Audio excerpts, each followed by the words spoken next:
জানোয়ারদের জীবনেই বেহায়াপনা যারা শিখায়, অশ্লীলতা যারা শিখায়, তাদের জীবনে সুখ বলতে কিচ্ছু নাই। এক একটা নারীর পুরুষ বদলাইছে কয়জন, তার হদিস নাই। পুরুষটা বেড়ি বদলাইছে কয়জন, তারও হদিস নাই। গুনাহ সুখ দেয় না, কোন গুনাহ কল্যাণ নয়। গুনাহ কি নয়? কথা বলেন ছেলেরা, বলো ভাই। গুনাহ কল্যাণ নয়, গুনাহ সুখ দেয় না। ছেলেরা তোমরা যারা বসছো,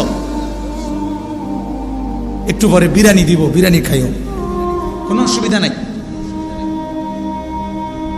কোনো সমস্যা নাই, তুমি খাও, কোনো আপত্তি নেই। আমার কথা শুনো, যে আল্লাহর কসম গুনাহ সুখ দেয় না, গুনাহ সুখ দেয় না। তুমি দিবা নিশি গুনাহ করছো,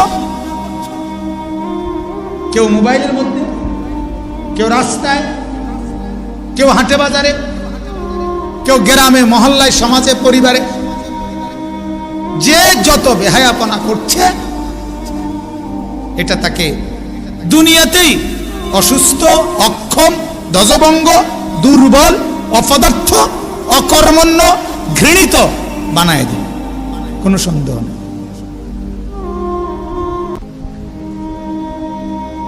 এই সমাজে যেই ছেলেটা আরেকটা মেয়ের সাথে প্রেম করে, আজকের এই দিন পর্যন্ত কোন সমাজ তাকে ক্রেস্ট তুলে দেয় নাই।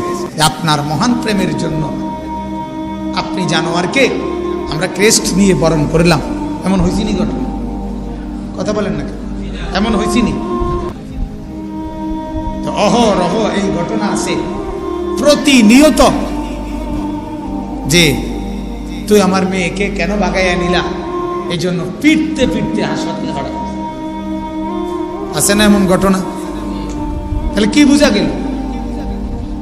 তোমার এই অশ্লীলতার পিছনেই লাঞ্ছনা, তোমার এই বেহায়াপনার পিছনেই অভিশাপ।